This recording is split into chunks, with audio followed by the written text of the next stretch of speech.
కడప జిల్లాలో 19 ఏళ్ల ఒక అబ్బాయి 16 ఏళ్ల ఒక అమ్మాయిని గొంతు కోసి చంపేశాడు.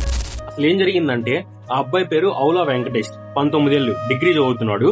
అమ్మాయి పేరు కీర్తన, 16 ఏళ్లు, ఇంటర్ చదువుతుంది. ఆ అమ్మాయిది కడప దగ్గర కాజీపేట అనే ఏరియా ఆమెది. ఈమె ఎప్పుడైతే ఇంట్లో ఉందో శుక్రవారం మధ్యాహ్నం ఈ అబ్బాయి అయితే ఇంటికి వెళ్లి అమ్మాయి గొంతు కోసి చంపేశాడు.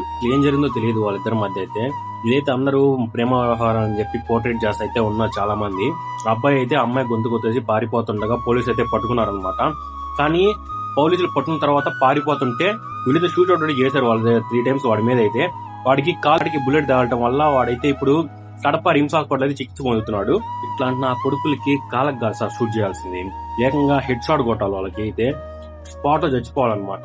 చాలా మంది ఇంటర్ పిల్లకాయలు 10th వాళ్ళు అందరూ ఏం చేస్తారులే, ఒక మనిషిని చంపేస్తే బేముందిలే, బెయిల్ మీద బయటకు వచ్చేయచ్చు అని చెప్పి ధీమాతోటి చాలా మంది కత్తులు అయితే పట్టుకుని తిరుగుతున్నారు. ఈ ఇండియన్ సిస్టమే మారాలా గవర్నమెంట్ అనేది. ఇప్పుడు మీరు వేసే ఇది శిక్ష వల్ల, వాడికి పడే శిక్ష వల్ల చాలా మంది అయితే మారాలన్నమాట. మీరేమనుకున్నారు కింద కామెంట్ చేయండి. నా కొడుకుని ఏం చేద్దాం అనుకున్నారు? పాపం చిన్న పిల్ల తెలిసి తెలియక ఏదో చేసిందని చెప్పి వాడి ఇల్లు గొంతు కోసాడు. ఈ వీడియోని అయితే ఫాలో అయితే కొట్టండి, వీడియో అయితే షేర్ అయితే చేయండి అనమాట.